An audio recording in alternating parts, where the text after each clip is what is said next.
Welcome to Above the Fold. You got episode 11 here, and Jeff and I are jumping into 3 news stories that we found a mere couple hours ago. Because that's how Jeff and I roll. We have no plans. We just survive in our wits and emotion alone. As a reminder, you have Jeff Baker, the data hawk, and you have me, Francis Ma, the creative beacon for all. Also, don't forget to subscribe on iTunes and Google Podcasts. Please leave a review and a rating, or one of each. All reviews are welcome. Good, medium, bad. We already have a bad review. We appreciate it. We're going to work our best to kind of turn that review around. If anyone's curious, our bad review simply says nope. Yeah, big shout out to our buddy Ben124567 with your deep insights. One word, no punctuation, just nope. So I just want you to know, and it's Ben, all like, you've been heard. You've been heard. We have both internalized and processed this feedback, and we're going to incorporate it into every podcast now. So thank you, Ben. We're going to turn that nope into a meh within weeks. Exactly. Yeah. Let's turn that into a positive meh. And it's one of our new goals at Above the Fold now. Talk to this Ben and see what we can do.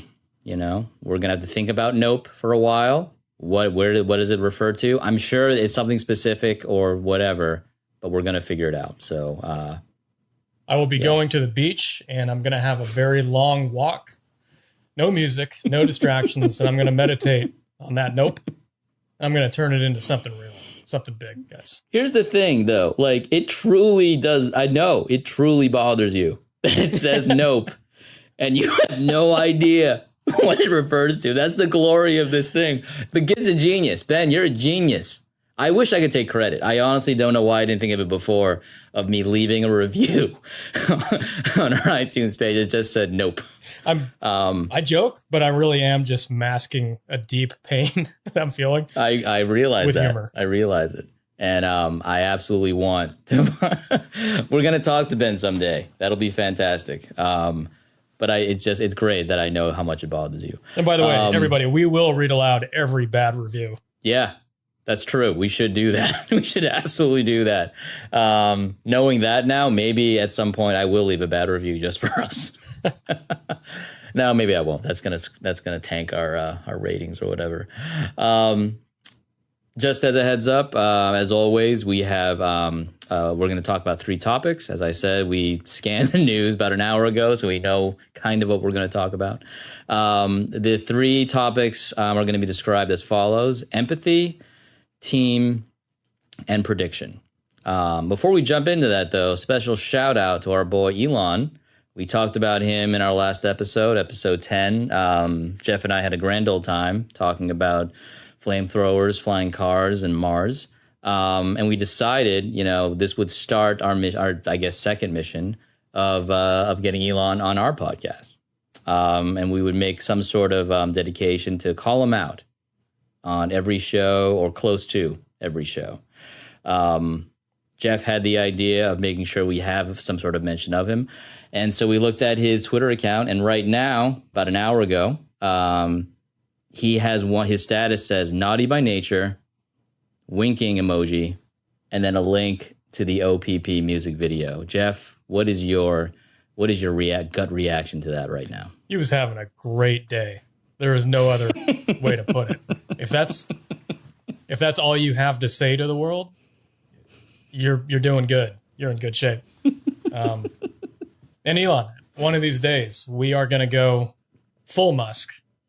Francis and I, true, a la Joe Rogan, drinking scotch and partaking in medicinal legal marijuana.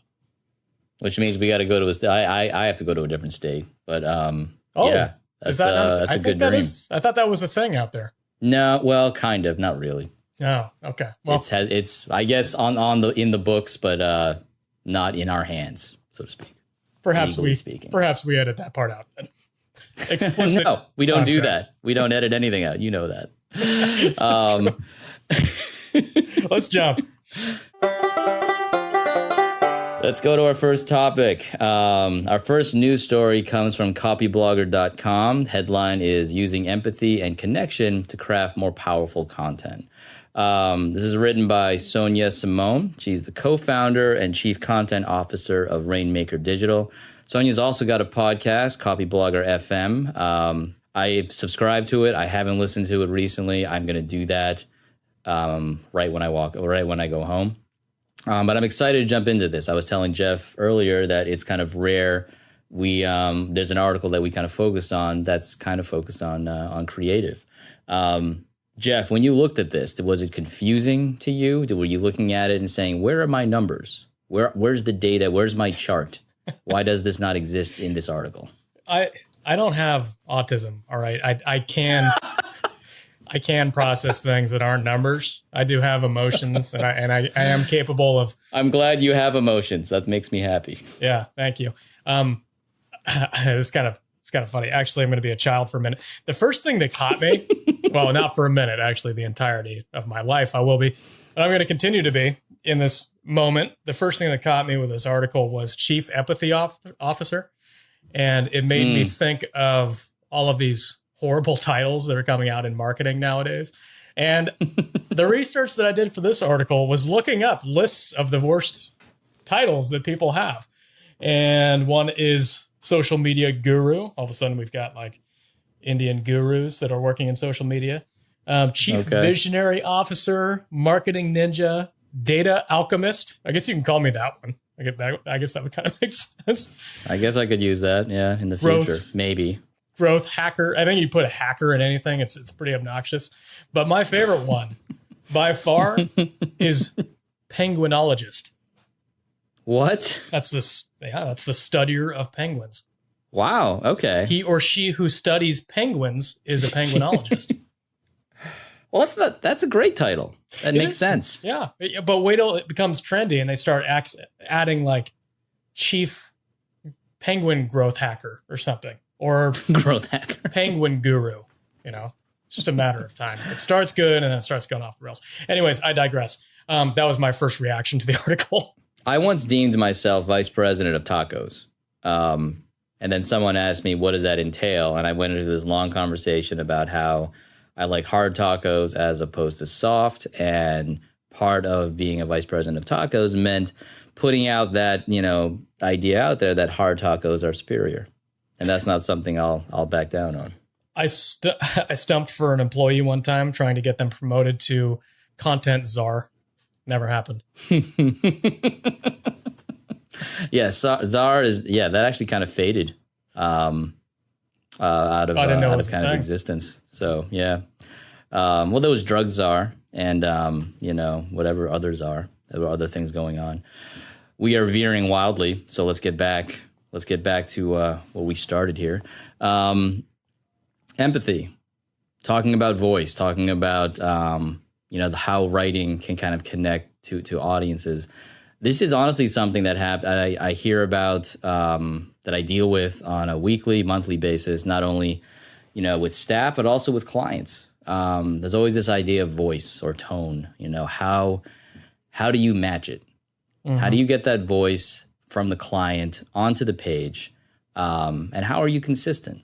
There's a lot of there are some cases where it's very obvious. The client says, I want to sound like this, or I want to be using these phrases and so on. And in other cases, it's kind of like it's a tightrope act. You kind of have to figure out with the client almost, does this voice work?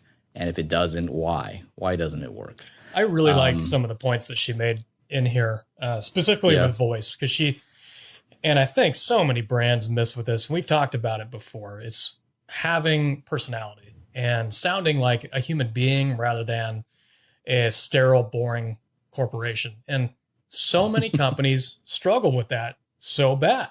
And she says she would, I think at some point it's in the article, she says she would never tell a writer to pull back on their personality. And I love that. Yeah. Because, look at some of the best, some of those interesting brands. There's a couple examples, actually, I just pulled up. Netflix is a good one. I'm looking at a Facebook post that they put up. It says, it's this woman. It's a cartoon of a woman holding a TV, hugging it longingly and crying in all blue hues. It says, it's not really over until someone changes the password. I love that self-realization that they know that everybody is stealing passwords, and there's probably about 3 subscribers in the entire world to Netflix, and they're all using the same passwords. I thought that one was great. I also thought there's another one, a company called Paddy Power. I have no idea who they are, but they've got this ad roll ad that they on this article. It says, last one to sign up for Paddy Power account, ... is a twat in giant caps, all yellow. And there's some English looking, Monty Python looking dude looking down at a sign up now button with a big red nose. And I've never heard a major corporation use the word twat in advertisement before. So yeah, that's kind of funny.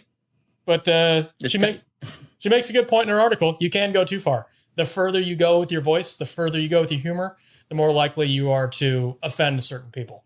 So it's the only article I've read that says, A, yes, use a brand voice and use it loudly. Come up with a personality and use it. But B, on the other side, make sure you don't piss off your entire audience. So it was a cool balance. And that can be hard, obviously, because by not trying to piss people off, maybe you turn into something that's too bland. Whereas if you do try to have maybe too much emotion, you add an extra shot of whatever, suddenly you could offend people. And then maybe you offend too many people, and then your market's gone and you're gone and the company's, out on the street. I think that's what makes tone and voice so engaging and so difficult, especially when both sides, the client and maybe even the writer, have different ideas of what the voice should be. I've definitely seen difficulties when you're still trying to search for how am I supposed to sound? Who am I kind of thing? And that's kind of what it boils down to. You end up asking these weird, or even subtly asking these weird philosophical questions. Who am I as a company? Or how am I supposed to sound? Not everyone's like Netflix or that other one I can't even remember what you just said. Or even Wendy's. We've talked about Wendy's before. Paddy Power. These are Paddy Power, right? These are the extremes. They can use this type of humor and so on. Not everyone has that same personality. Sometimes you need to be authoritative. Sometimes you need to be the casual friend who's like a neighbor who uses 25-cent words sometimes. I mean, that's very specific, but these are the types of personalities or voices, that some brands or clients want. And the trick is, how do you actually boil that down to get it on paper? Well, that's the key to the article too. She says that you need to match your tone with the topic. So obviously you don't want Pee Wee Herman talking about caskets. If you're a casket company, you have to read the room a little bit, and it's the first thing that we did. First thing that I did when I came in as the director of marketing for Brafton's brand was change the voice. Everything we wrote was, according to XYZ.com, Google is going to be doing this. Isn't that cool? Okay. It's there was no personality to it. So I said, hey, look, stand up, have an authoritative voice, have a backbone, and say something declarative. Every statement that you make, don't make it sound like it's coming from somebody else. Don't say according to blah, blah, blah. Read the information, get the sources, and then make a declarative statement, make an opinion, and own it. And it completely changed our voice, and it actually enabled our writers to say, okay, you know what? I've got a voice, and I can use it, and I can let my personality shine through. I don't have to mask it, and I don't have to mute my personality, and I can actually, bring something forth. How do you ensure? I mean, first of all, it sounds like Brafton's voice now is at least half or 75% Jeff Baker. Let's be clear. I'm going to storm in there, say something authoritative. This is it, man. That's you. Let's be honest. You after a couple craft beers, that's you. But ensuring that the writers understand that, because in this scenario, you're the client. You're saying this is how it should be. And I know you have a bunch of different writers that handle Brafton.com stuff. Some are doing 2 or 3 articles a month, some more. Let's be honest, all of them have a different style, have a different approach, angle, so on and so forth. As the client in this scenario, is it that you're just recognizing that whatever's coming out of them is the authoritative version of them? Or is there something baseline that they're all hitting that works with Brafton.com's voice? It's a combination of both. So it's actually written into our brand guidelines that you should use a declarative voice You should use lots of visuals. You should use humor. So it's ingrained. It's like part of it. It's part of the strategy.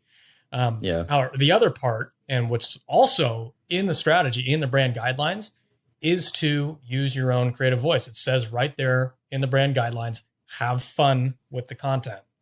And I'm a firm believer that, you need to follow, you need to have some sort of similar voice.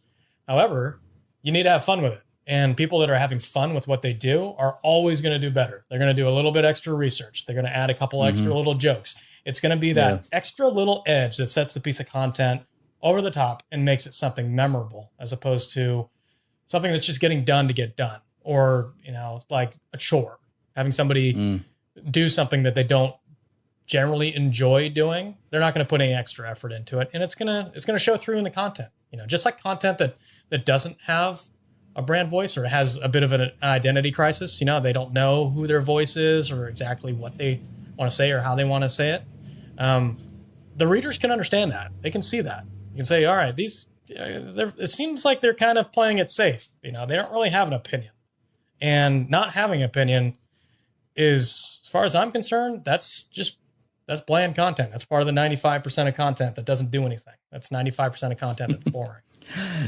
Talking about personality and the fact that, that essentially brands or companies have to find themselves. This all sounds like an independent movie where the character is trying to, they're just lost, and there's this hazy, they're usually in California, they're lost, and, there's an indie rock soundtrack, and they're all aimlessly walking, trying to figure out who they are. Then Steve Carell shows up and everything's fine. It sounds it feels like that. It feels like we're all stuck in an independent movie waiting for Steve Carell to show up and show us the way. And he's a chief penguinologist, shows up. He's been riding He would solo. take that. He would own that title. He would love it. Would. I think that's a good place to stop with empathy. Sonia, great article. Thank you. You know what? Hey, let's reach out and talk to each other. It'd be fun to kind of connect. Jeff and I definitely liked talking about emotions. So thank you. And I do have emotions now that we've confirmed. I'm glad you do. It's you're one step closer to being human. On to the second one. So another article, this is on entrepreneur.com. Headline: to create truly compelling content marketing, make it a team activity. And I'm excited because when we at least kind of batted around the idea, it seemed like you had something pent up here, man. It seemed like you were ready to jump. So I'm excited to hear what you have to say. Feels like you're a race car in the red a little bit. So I'm, let's unleash you and find out. This is written by Imran Tariq, co-founder and CEO of Webmetrics Group. Jeff, reaction. Let's hear it, man. Unleash the fury. There's two arguments being made in this article that I agree with. Okay. I'm sorry. There's one that I agree with, and there's one that I don't agree with. Okay. So we'll start with the rage bait that you put in front of me. I will leap at that. Have you ever read the Oatmeal comic strip website? Years ago, not recently, but yeah. Okay. There's we'll send it out in the show notes. There is a comic that he created called Multiplicative Idiocy. And it's an equation. And it says, idiocy becomes multiplicative, not additive. Two half-wits do not equal a full-witted person. They equal a quarter-witted person. 1/2 times 1/2 equals 1/4. And there's a comic here that says, you're in a design meeting with multiple attendees, some of which make bad decisions. And you've got a bunch of thought bubbles here coming up. And one says, dog walking drones. The other one says, Bluetooth diapers. The other one says, oh, you'll like this one, interactive taco experiences. Another one says, solar condoms. And the last one says, augmented reality solar condom tacos. Yeah. Solar condoms, that was one of them? Solar condoms was one of them, yeah. So you got one person that said that the half-wit says, this design doesn't feel right. Times another half-wit that says, make the icons disruptive. And then the quarter wit person says, of course, the worst thing ever designed in a group meeting before is QR codes. That's not wrong. That's absolutely not wrong. So it's he describes it as crowdification. So the idiocy is further multiplied by the duration of the meeting. So trying to elevate a group of halfwits by making a meeting longer is like trying to cook a trout by putting it in your underwear and running a marathon. Oh, I wasn't expecting it to be in the underwear nor the marathon, so that was a happy surprise there. Side note: we probably should have called this podcast Two Halfwits. Probably would have been more accurate. We really should have. Yeah. Okay, so long introduction. So where does that come into this? It's a long introduction. I think that there are some valuable things to be said for collaborative efforts. So, for example, with our blog, my colleague and I, Lauren, put together the keyword topics, the topics we want to talk about, and we outline all of the discussion points that we want to cover in that, because there is a very strong SEO case for doing so, writing content that is very in-depth and does a better job of covering whatever topic you're writing better than any of the competitors that are ranking in Google. So that's part that we do. So if this is a collaborative type of thing, that's our collaborative effort. And then we give it to the writer, who we entrust to do whatever research they're going to do, add in their own personal anecdotes, experiences, humor, as we talked about before, and that's their contribution. And then we've got a graphic designer that will create something very artistic that's contextual to the piece of content. So everybody does have their hands in a piece of content. And I think this works really, really well because everybody has something to own.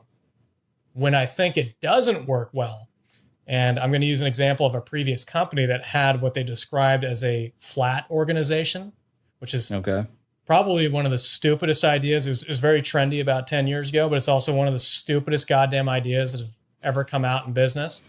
It's where they pretend that positions don't exist within a company. Like the CEO doesn't really exist. They're on an equal playing field as the intern. And everybody has an equal voice in making decisions. This is really, really stupid because it brings things down to the lowest common denominator. So it lowers the caliber of conversation to the stupidest person. So yeah, everybody... Also... Yeah, go ahead. We knew this didn't work because Lord of the Flies told us there was no way that hierarchy could have worked at all. Exactly. There's always, I'm with you, man. Yeah.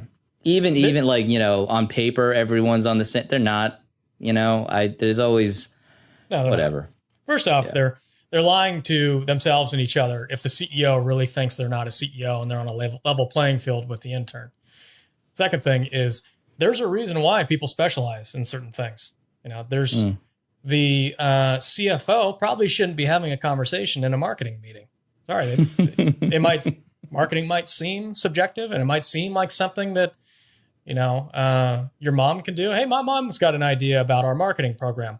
Well, yeah, it's not subjective. It's actually very quantitative, and it's very specialized, and people do things for a very specific reason. So the problem that I have is when we have marketing meetings in a flat organization, you'd have people like the CFO saying, well, my mom saw a commercial last week that looked like this, and it worked. I thought it was hilarious. She thought it was hilarious. We all laughed until we peed ourselves. That doesn't work. Very, very visual. Thank you. Again. Yeah. Sorry for you're the big visual. with this episode, you're getting the visual with some of your dialogue as opposed to mine. So I can't wait to see this one's. I'm painting a picture. You're painting something. I am a Da Vinci of peeing your pants. I will say this, though. I completely understand what you're saying. CFO going in there talking about, commercial he or she saw. That being said, just to play devil's advocate for a quick second, I have been in meetings where you do have someone that maybe title-wise, a little questionable why he or she is there. That being said, some of the weirdest or creative ideas do stem from weird or creative statements in some meetings. It's not to say that weird or creative statement is suddenly the new idea, but it opens up this door. People start talking about, oh yeah, I saw that commercial. It had this weird thing in it. And what did they say? I like the way that sounded. You know what? I did like that one word they used. Why don't we use that? And then it sets you off on another tangent, but kind of brings you all the way back to kind of what you were talking about. It doesn't always work. But I have been in meetings where that's happened, where the weirdest creative spark happens when someone says something random. I think there's a very, very distinct difference between having brainstorming sessions, which are extremely valuable because, and I know I just threw stones at the intern for the last 3 minutes. However, sometimes awesome ideas come from the intern because they've got an they've got an outside perspective that you haven't thought of. Where the difference is decision making. So the person that knows what they're doing, that's qualified, needs to know when to say no to ideas. And I think everybody is entitled to an opinion, but some opinions are shit and they shouldn't be included. So that, I think at that point, that's when you need to make sure that you've got your decision maker that makes firm decisions and doesn't incorporate everybody's opinion into one piece. So it turns into this weird looking Frankenstein thing that has, as we talked about before, has no clear voice and no clear direction. So that's absolutely fair. And you're absolutely right. Like brainstorming sessions are great. They're fun. But unless someone is the anchor, if someone is kind of saying, this is the next step, this is how we're going to move forward, or whatever business cliche we're going to use that day, it's going to get lost. It turns into like, great, this was a great conversation, let's move on, and then nothing happens. I remember one of our, and I forget who, but someone told me that in every meeting, you should have, I think it's like 4 distinct personalities. There has to be a decision maker. There has to be someone that comes up with the idea, someone who maybe supports it, brings another kind of perspective. But then you have the other person that kind of says, well, the devil's advocate. You know, what about this? Have we thought about this? This might not work. As long as those people pop up, it should be a successful meeting in theory. I mean, this is a very generalized idea, but the point is that there is someone in that meeting that has the final say, that can draw the line and say, this is the next thing we're going to do. Let's do it. And let's say it with authority and move on it. You know, well, otherwise, what if you don't have those guys? What if you got like 4 people like me with Asperger's who just want to talk about data? You know exactly what happens. You end up alone on a Saturday night drinking beer in a corner. Sounds great. No, it means it doesn't go anywhere. It doesn't go. Yeah, that's actually a true story. It doesn't go anywhere. It's like you may as well be in a hall of mirrors talking to yourself and everyone's nodding and saying, hey, that's how I wake up every morning. I've got a hall of mirrors built in my house and I just nod at myself. So it looks like there's a crowd of people giving me approval. This reminds me of how we talked about my the research project that I got published in Moz and how I was actually sitting in a bar looking up data. This is really striking deep to my core, man. That's true. I keep plugging that, man. We actually haven't talked about that research since. When are you going to dive back into that research and give us new numbers to kind of wrestle with? Oh, the research is actually done. I just actually have to write things. I have to write it. Oh man, that's gonna take you a while, man. Yeah, I know. Good luck. The whole creativity thing. Yeah, I know. Do you need a new dictionary? I can get you a new dictionary. Or you know what, an AI. I'm sure there's an AI program that can kind of at least start it for you. And hey, how about shut up? Let me borrow your Alexa if she's not busy. Yeah, go ahead. Bring her back in the fold. Reading to your kids. You always love talking about Alexa. I do. Let's go back to the article for at least a hot second before we move on.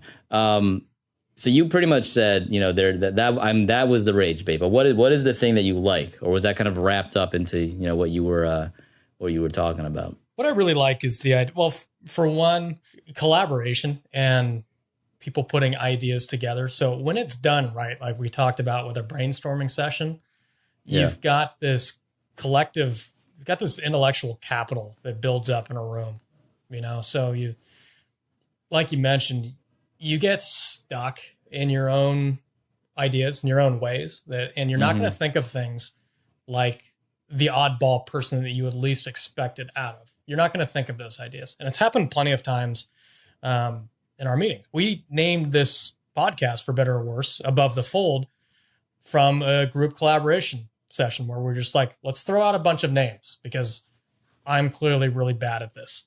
And the name came out. So I really, really like that. And I think that there is something to intellectual capital and building on that.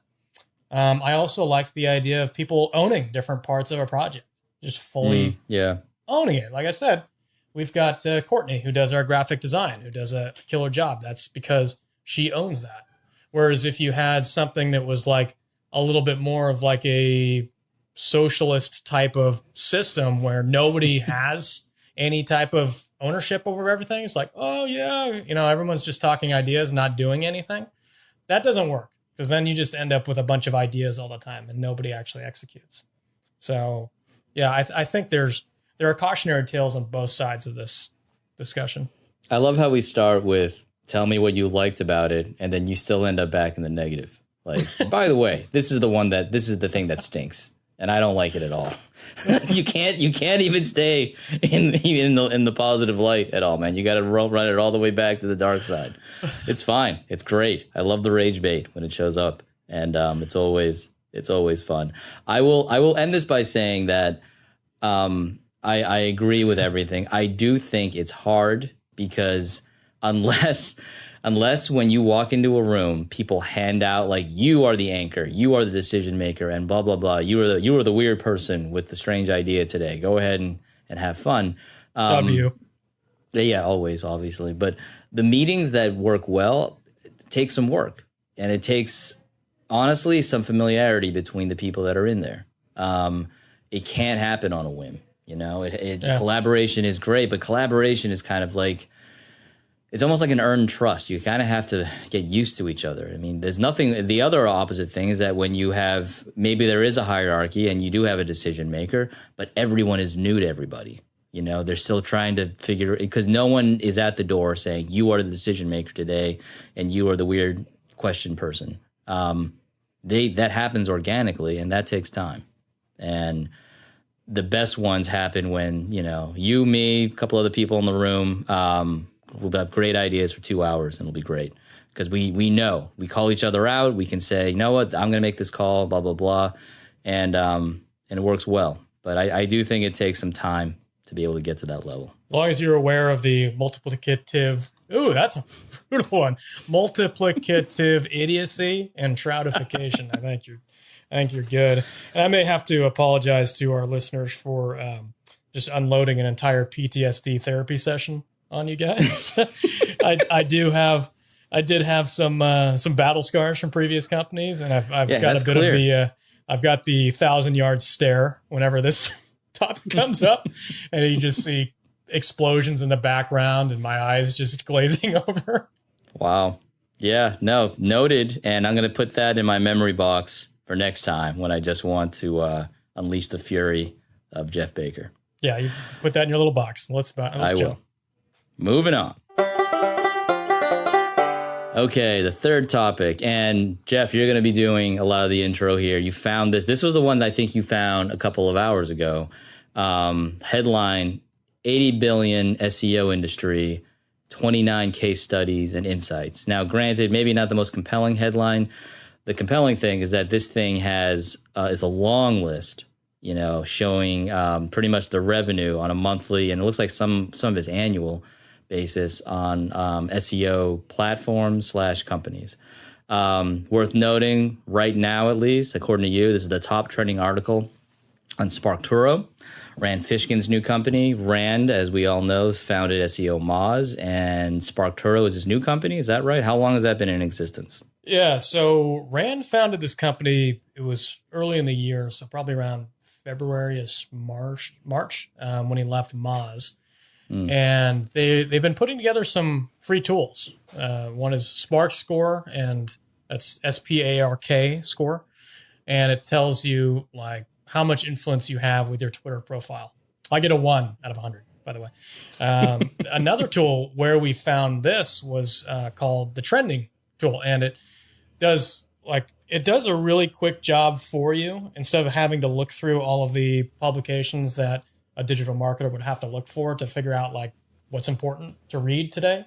This will build a list on a daily basis of what are the top things being talked about by the biggest influencers in the field. So this is how this article came about. Side point to this as well. Way back in the day, I'm pretty sure it was him. He popularized the idea behind the whiteboard videos, correct? It was pretty much him in front of a whiteboard explaining something. Do I have that right? He was the whiteboard guy, yeah. And he was the whiteboard guy for a while. I guess it would be the democratization of SEO and just kind of making it accessible to everybody and making it for something that everybody can understand. And that was the whole point of the whiteboard videos. It's making very complex topics accessible to normal people that don't necessarily spend their day in data and spreadsheets all day long. So yeah, he founded that company. He's founded Moz with his mom. I think it was roughly 15 years ago, something like that. And since he's moved to a company called SparkToro. And in between, again, my colleague and I, Lauren, actually met him in Seattle. He was gracious enough to give us an interview. We asked him about all the tools he made with Moz and some of his thoughts on the future of SEO. And he was awesome. Any of you that watch Rand in his interviews or any of his presentations at conferences, very animated and very passionate character. You would think that that's a character, but it's actually him in real life. He really is that guy, wearing the Hawaiian shirt or whatever, eye-catching button up he's wearing at the time. He always had interesting outfits. He's just that guy. He's the nice guy that you thought he would be, and it was really cool beating him. So shout out to Rand. Thank you again. Also, and I guess I should apologize now. There have been occasions, and this was on special nights after hours at the office, where I would put Rand's videos on mute and then pretend he's saying something else, not related to SEO whatsoever. Vulgar voiceovers, I think, is probably the best term I could use, most accurate term for those experiences. It could be an entire session too, and generally it's after about 3 or 4 scotches that we it was so bad. Good vulgar voiceover. Rand, I'm not going to lie to you. If you ever listen to this, they were hilarious. I still cry laughing thinking about what I said. I will never repeat them, sober anyway. But it was a lot of fun. You brought a lot of joy to our lives those nights. Anyway, moving on. Let's get back to this article, Jeff, that you found. And I don't know where you want to start, but there's a long list here of SEO companies and going through their revenue. But as you and I scrolled all the way down through these, something interesting showed up at the end. I don't know if you want to go through all the, I found the thing at the end even more compelling than anything else. But I don't know if you wanted to mention anything about the rankings first before we jump into what we found at the end. I think just that we'll send out the article to the audience in the show notes. It's basically a list of a whole bunch of SEO agencies, consultancies, and roughly how much revenue they're generating on a monthly and yearly basis. And I think the gist of the article was kind of a holy shit moment. There's a lot of money in SEO. I think the title actually says 80 billion. Is that right? It's 80 billion. It's 80 billion SEO industry. And right or wrong, I don't know. It's a big number. It caught my eye. It's the top trending thing, probably because it's a huge number and it catches everybody's eye. Well, it's a huge number, but it also qualifies itself by saying no one's actually done this research. Funny enough, a little bit of kind of what you did with your article from a couple months ago. You dove into something that no one else had really kind of had any time or inclination to do. They're claiming the same, and the revenues range from I think it's 4,000 a month to upwards of 60, 70 million a year with another company, and it's interesting to kind of see the difference and what that is. It's a long read, but it's an interesting scroll all the way down, which brings us to the thing at the bottom. For whatever reason, it says it is now the main article is over, and this thing reads: unpopular prediction. Google will limit prominent SEO software providers from crawling their search results. Boom. In a weird way, this is another jab at you, Jeff, threatening homelessness, saying that, wow, man, this isn't going to exist someday. No one's going to have data because Google's going to shut it down. It's kind of scary. And if you think about it, we've really all put our eggs, digital marketers. I mean, that's not just me. This is you too, because you're creating content that ideally is going to get found on Google. That's why we're all here. Everyone uses the Google is becoming like a collective intelligence. It's kind of like the, what do you call it? Did you ever see that movie AI, Artificial Intelligence? I did. With Haley Joel. Haley Do you remember? Yeah. Yeah. Okay. Do you remember the part where there was like this collective intelligence with Robin Williams, and he talks to him, and he knows everything in the universe basically. And you get to ask him a question, and he answers it. I actually kind of forgot Robin Williams was in that, but anyway, the scene is kind of ringing. Pour one out for my boy. Now. Yeah, that's right. Yeah. Well, anyways, it's basically what we've done is we've created a collective intelligence, and it's becoming somewhat of an AI, maybe I guess a weak AI. It's not a general AI. However, it is a collective intelligence that we're feeding into, and we are putting all our eggs in that one basket. Every one of us that's in digital marketing, especially those that are working in agencies, we are all completely reliant and almost like implicitly expecting that Google's going to always be there and always going to take care of us.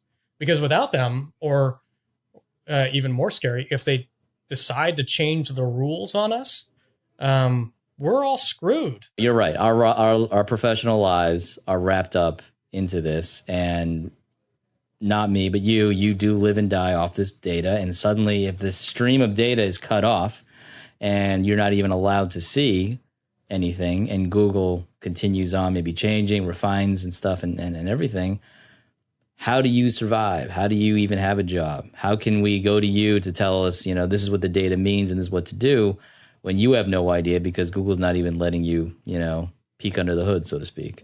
You're talking about these as if they're two different things, like your world and my world, but they're actually fully connected, right? Because I can still make vulgar voiceover videos and still survive. That's my plan B. If you get the nerve to do that, record it and email it to Rand, I will send you a bottle of Macallan. No, that's not even worth it. Come on, he's a nice guy. That's not fair. That's absolutely not fair. You're right. He doesn't deserve that. He doesn't. No, you don't deserve him either. I'm the jerk for doing it. I completely recognize that. I'm also not going to deny that. I'm still giggling about it now. So well, here's the thing. From a content marketing side, anybody that creates any sort of content for a website, you are relying on Google, and you're implicitly expecting that Google's going to be around and they're going to continue to index your content. Without Google, what is the point of you writing content? Where's it going to go? What if Google one day decides we've got enough information cached? We don't need you anymore. All we need is news that we can get through AI, right?